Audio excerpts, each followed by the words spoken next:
All right, let's jump to the main slate. Sean, who do you like for stacks?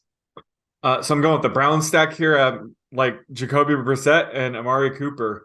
And this is assuming David Njoku's out again, but even if he's playing, I still like these two to stack this week because they're facing a Dolphins defense that's ranked 31st in DVOA against the pass. So this could be a pass funnel matchup. They'll likely have to throw anyway to keep up with the high octane Dolphins defense. So in an offense like this where it's very top heavy, I like the idea of stacking Brissett and Cooper. And if Joku's out, throw in Donovan Peoples-Jones as well. And then the other stack I like is the Jaguars.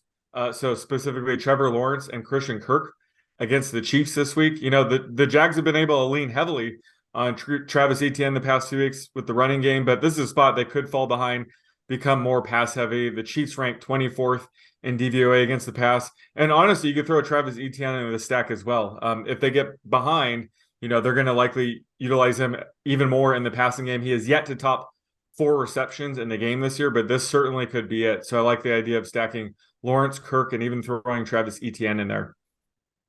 Yeah, I like that one. Lawrence and Kirk, that came through last week. Not a huge game for Lawrence, but Kirk had a nice game. But yeah, I like going back to that one. For me, I mean, got to start with Tua, Tyreek, and Jalen Waddle. I mean, that one, I feel like every week now it just has the potential to smash. And in this matchup, you like Brissett to have a good game on the other side. That could only increase the Mm-hmm. need, for the Dolphins to score points. So love that one. It's a little expensive, but you gotta find some value elsewhere, but still like it.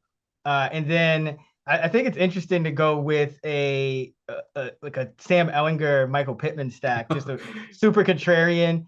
You don't know exactly what they're gonna do this week. There's a whole bunch of just question marks, but this Raider team could put up some points on the other side and force him to throw. And he didn't look quite as bad. You go into Foxborough, that's a really tough matchup. But now you're coming back and indoors in Vegas. I think it's a little bit easier of an offensive environment for Ellinger in this spot.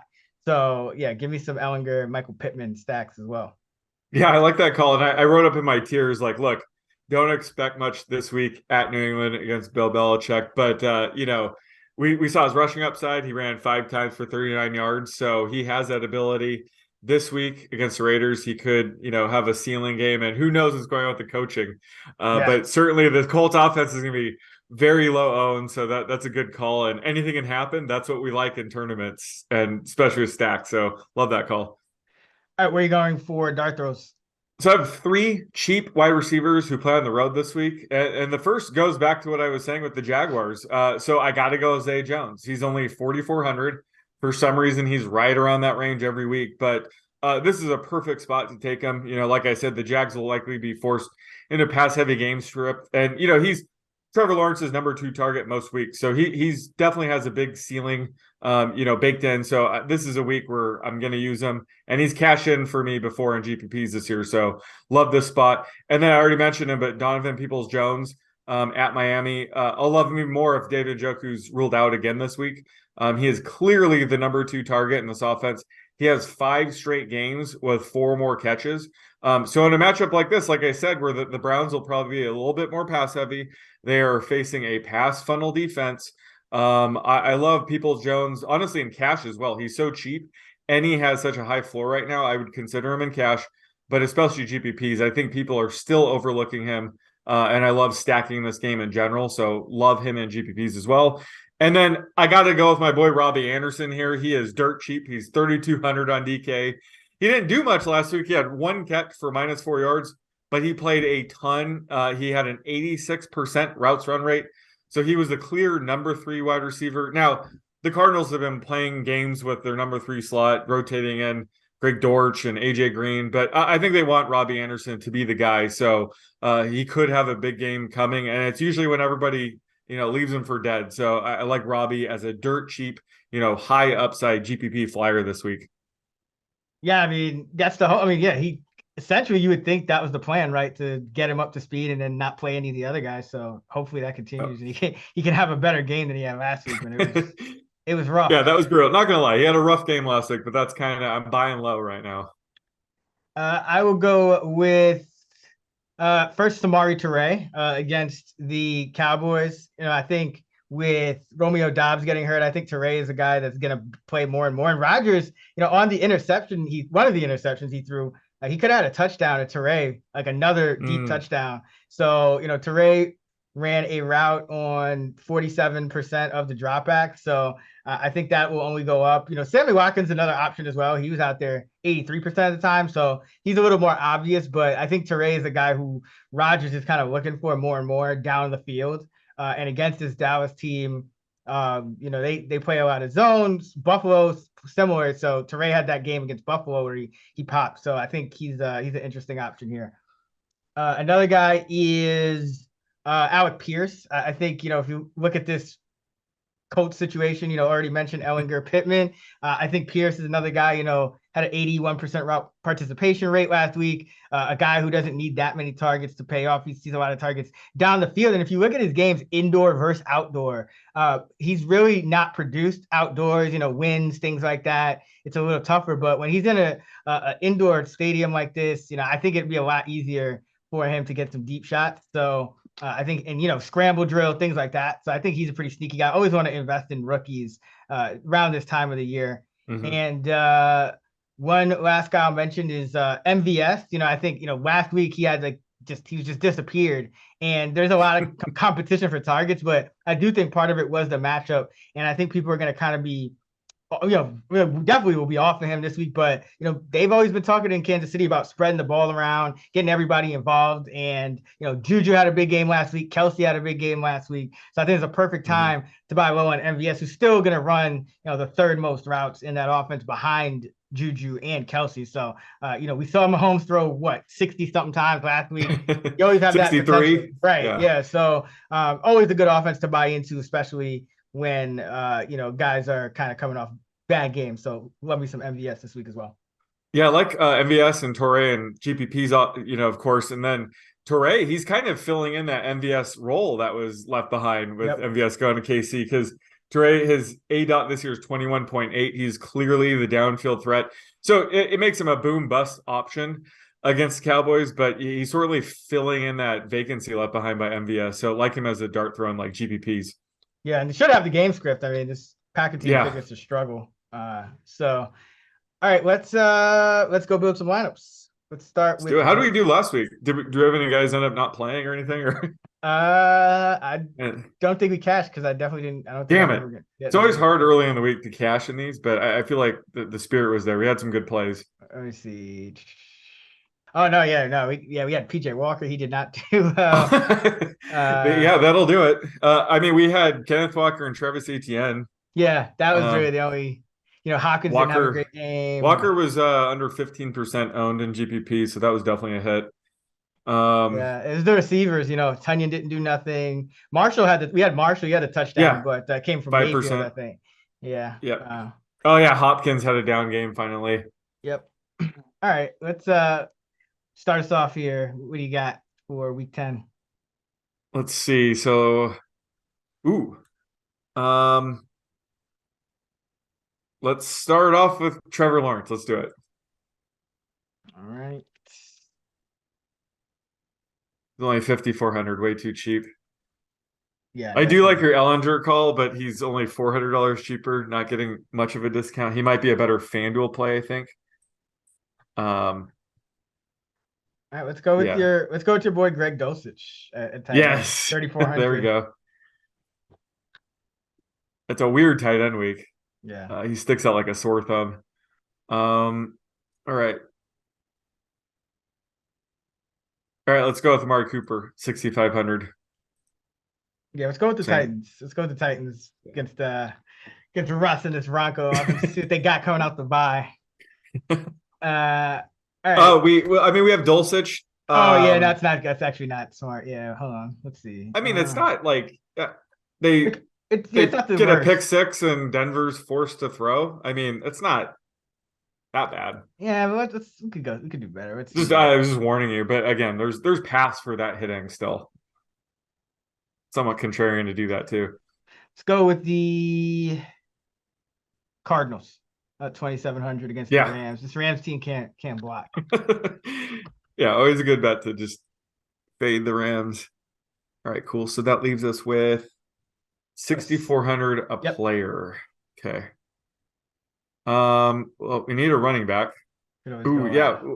Man, throw in ETN with the Lawrence stack. You can do that. Yeah, let's do it. All right. Let's see. So we got 62.25. Yeah, let's go He's Kirk, 5,900. he's too cheap. Okay. So we got 63, a little over 6,300 for running back, wide receiver flex. Looking in that Damian Pierce, Jamal Williams range is enticing. They're both in that um Yeah, Pierce is a good play. 6,300. Yeah. Yeah, he fits our budget. I'm also thinking like take a Chiefs player. Um yeah, let's go with Pierce at 6,300. All right, wide receiver, I'll go Wandale, 4,700. Leave you Nice. 8K for the flex. Thank you. Thank you. Don't F it up, right?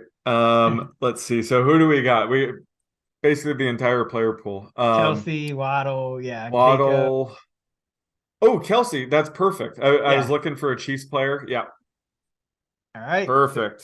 So we got Trevor Lawrence, 5,400 against the Chiefs, stacked with Travis Etienne at 7,100 at running back and Christian Kirk at 5,900 at receiver. Also got Damian Pierce at running back at 6,300 against the Giants. Amari Cooper, 6,500 against the Dolphins, and Wandale Robinson, 4,700 at wide receiver against the Texans. We got Greg Dulcich at tight end, 3,400. Kelsey in the flex at 7,800, and the Cardinals D at 2,700 against the Rams. Let's lock that in. All right. And then let's go to FanDuel. Let's go Adam Thielen. Love him on FanDuel. There we go. 5,900 against the Bills. Like that. Always a good FanDuel play. He'd probably benefit if Josh Allen plays. I mean, yeah, obviously. And But either way. I was looking at Devin Singletary's pretty cheap. I wonder he's the kind of guy where even if Allen doesn't play, he's probably a good play, right? At 5,600. Oh, yeah, absolutely. Yeah, let's go with him. I was surprised they didn't use Hines as Yeah. much. Like I think James Cook receiving usage went up and Singletary's receiving usage very bizarre. I mean, yeah, Hines was But like the punt returner. They didn't really use him. I think he had like one target. but either way, like even if Allen plays, if Case Keenum plays, like they're probably gonna have to lean on Singletary either way. Yeah, definitely. I mean, yeah, I'm sure Hines will get more work, but it could come at the Yeah. expense of Cook. Fuck it, let's go Sam Ellinger here, 6,400. There you go. Raider defense doesn't scare me at all. Nor should it. Let's go with the Saints defense against Kenny Pickett. All right. They're too cheap. They might be chalky, but I don't care. We got 7,600 per player remaining.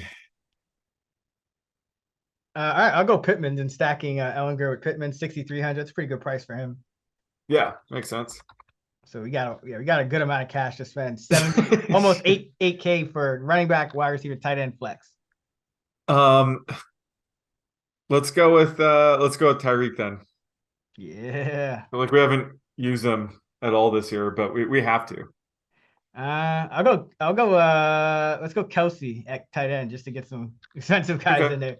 So yeah, now we got 7,200 running back flex. That's there we go. Okay. We have Kelsey on both teams, but I'll allow it. Oh, yeah. I mean, yeah, I don't mind that. It's Kelsey. Of all guys, let's just roll with it. So for running back, could always stack Kamara, I guess. Ooh. Yeah, like his usage went up with Ingram out. Is Ingram supposed to be out for a couple more games, multiple right? multiple weeks, yeah. Yeah, I like that. Let's stack him. All right. So that he's a little pricey, but I think that'll keep his rostership pretty low. And he had a bad game, so yeah. Yeah, that exactly. Well, that the Andy Dalton and the Saints offense did. So you have 5,800. Yep. Let's see. Oh yeah, let's go with Peoples Jones, 5,700. Oh, love it. So then we got the Tyreek Peoples-Jones stack. All right. So yeah. So Sam Ellinger, 6,400 at quarterback against the Raiders, stacked with Michael Pittman Jr. at 6,300. We got Devin Singletary at running back at 5,600. Alvin Kamara at 8,600 against the Steelers. Singletary is going against the Vikings. Receivers, Adam Thielen at 5,900 against the Bills. And Tyreek at 9K against the Browns, along with Pittman. And then tight end, Kelsey at 8,500. Flex is Peoples-Jones against the Dolphins. And the Saints defense at 3,900. All right. Boom. Let's see how those do this week. $100 left over. Yep.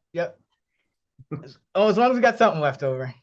Yeah. If you want to hear more of Sean and I talking player projections, check us out on the Action Network podcast. Our Week 10 player projections episode is already out. We also break down the players that we're high and low on and all that good stuff for this week. So check that out.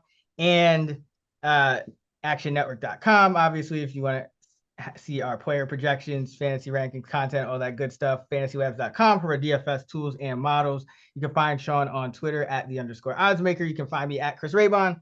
You can find us at those same handles on the free award-winning Action Network app. Until next time, let's get this money.